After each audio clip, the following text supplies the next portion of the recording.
जितने भी है इसलिए इसको क्या बोला जाएगा, ट्रेस अमाउंट, वरना ये जितने भी है वो क्या ज्यादातर रहता है ट्रेस अमाउंट 0.2% किसी का भी नहीं है।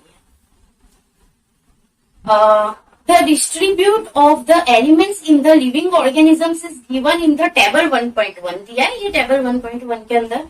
There is a remarkable similarities in the nature of the chemical substance that are present in all living organisms। सब जितने भी लिविंग ऑर्गेनिजम्स है उसमें सब में तो ये सब प्रेजेंट ही हो गया अलग अलग अमाउंट, लेकिन ज्यादातर अमाउंट 0.8% ऐसे रहते हैं, सिर्फ ट्रेस अमाउंट की ही इतनी ज्यादा कम रहती है।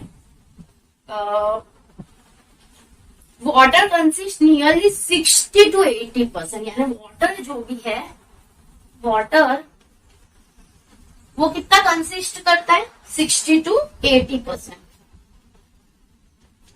इसीलिए बोलते हैं ना पानी सबसे ज्यादा पीना चाहिए, पानी सबसे बेनिफिशियल है। तो वाटर 60 to 80% क्या करता है, वो 60 to 80% of the weight of the living organism. Living organisms में सबसे ज्यादा वेटेज किसका आता है, वाटर का, जो कितना है 60 to 80%। मोस्ट टाइम पे इसीलिए बोलते हैं लिविंग थिंग में सबसे ज्यादा पानी पीना चाहिए। पानी अपने को डिहाइड्रेट नहीं होने देता, उससे हाइड्रेशन अपना अच्छा रहता है। इसके लिए वाटर कितना 60 to 80% हमें क्या करना चाहिए, प्रोवाइड 60 to 80% देता है, इसलिए सबसे ज्यादा से ज्यादा पानी पीना चाहिए। And is rightly called the solvent of life. इसके लिए इसको क्या बोला जाता है, सॉल्वेंट ऑफ लाइफ।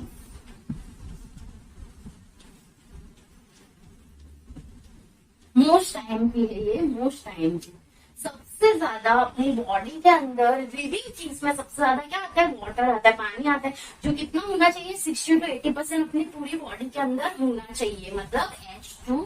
वाटर को क्या बोला जाता है केमिस्ट्री के फॉर्म में, H2O, मतलब हाइड्रोजन और ऑक्सीजन। सबसे ज्यादा पानी 60 to 80 लिविंग ऑर्गेनिजम्स में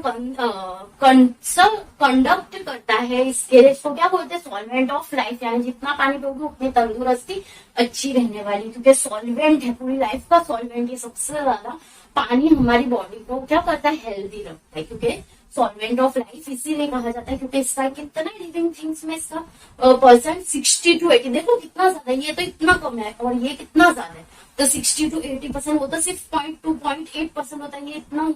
तो सॉल्वेंट ऑफ वो क्या है, लाइफ है, इसके लिए इसको सॉल्वेंट ऑफ लाइफ बोला जाता है।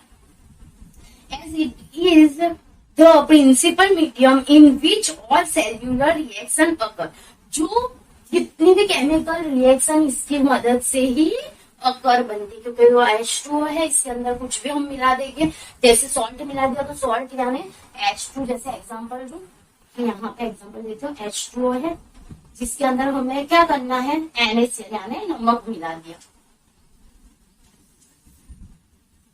पानी और नमक के अंदर तो HCl हो जाएगा, रिएक्शन इससे रिएक्ट कैसे होगी, इसकी HCl हो जाएगा प्लस यहाँ का H आ जाएगा और Cl आ जाएगा, नहीं यहाँ पे क्या आ जाएगा, NaOH हो जाएगा, NaOH।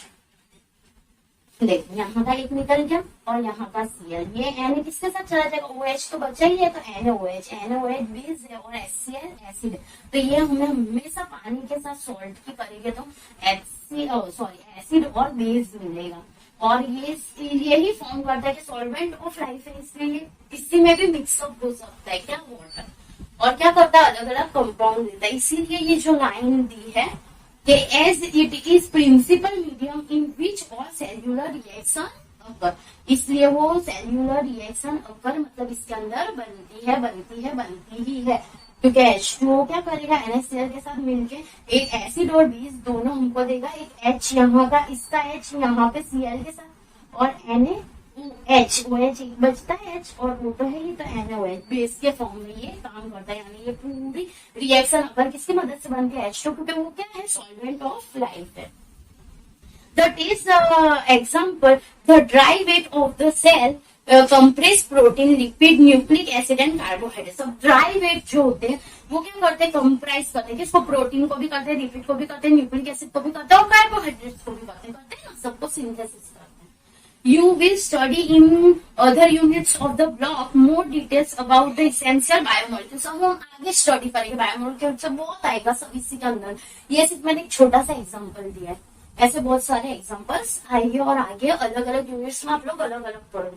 अभी इतना नहीं पता चल गया वाटर क्या है, सॉल्वेंट ऑफ लाइफ है, बिकॉज 60 to 80% है लिविंग ऑर्गेनिजम्स में, इसलिए वो पोटेशियम, सोडियम, क्लोरीन और मैग्नीशियम 0.8% है लिविंग ऑर्गेनिज्म पर, जबकि अदर एलिमेंट्स क्या है 0.2% है, किसके अंदर एटमोस्फियर में वो मिलते हैं।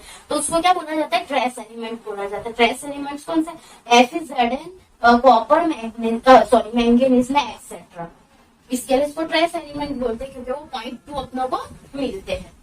बस यहाँ अपना इतना फिनिश हुआ है और ये अब आपको टेबल याद करना पड़ेगा। ड्राई वेट का है, एक तो एलिमेंट्स परसेंटेज बाय वेट और elements percentage by dry weight, ये याद रखना है।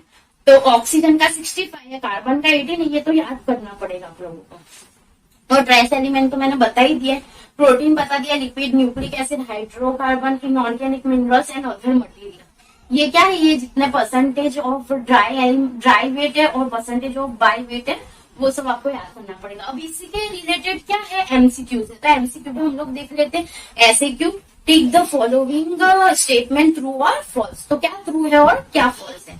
तो potassium and sodium are trace element presence in the cell. तो हमने देखा है क्या ट्रेस एलिमेंट है, क्या पोटेशियम और सोडियम ट्रेस एलिमेंट है।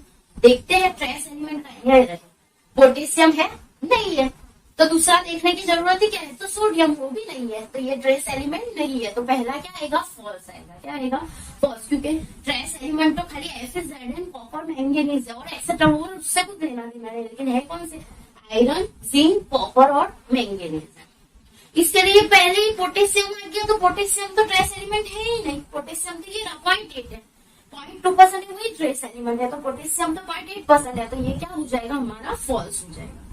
Protein are the major consist of a cell. Protein क्या सबसे ज्यादा है सेल्स के अंदर, यस ट्रू, क्योंकि आगे हमने पढ़ चुके हैं कि प्रोटीन क्या है, ज्यादा कंसिस्ट करता है, कि इसको सेल्स के अंदर प्रोटीन ज्यादा पाएगा है।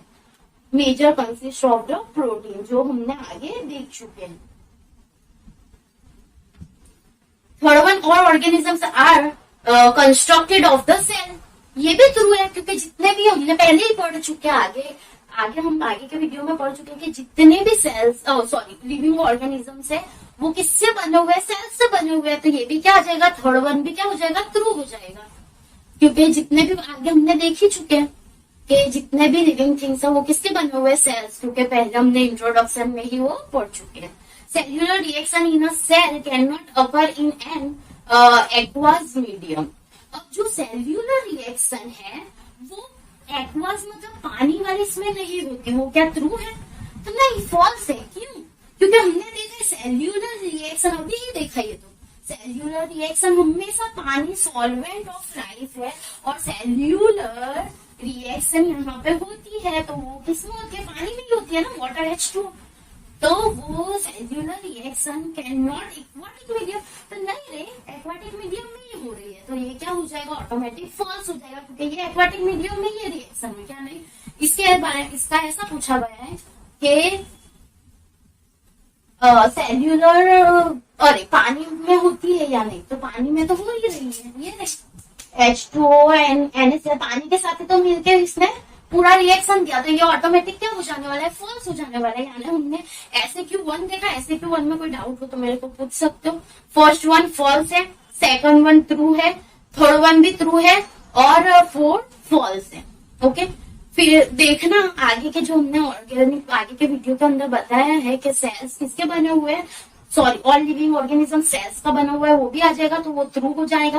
प्रोटीन भी मेजर कंसिस्ट, सेल के अंदर सबसे ज्यादा क्या पाया जाता है, प्रोटीन, वो भी हम आगे पढ़ चुके हैं, इसलिए वो भी ट्रू आने वाले हैं। और जो फर्स्ट वाले तो पोटेशियम, वो तो अभी ही दिख रहा है कि फॉल्स है, क्योंकि पोटेशियम में तो ट्रेस एलिमेंट है, 0.8% है। और जो लास्ट वाले के सॉल्वेंट एलिमेंट, एक्वाटिक में नहीं, एक्वाटिक मतलब सॉल्वेंट ऑफ लाइफ मतलब पानी वाला, तो पानी के अंदर तो हो ही रही है रिएक्शन, कहाँ नहीं हो रही है, ऐसे बोल रहा है कि नहीं हो रही, इसलिए वो फॉल्स है।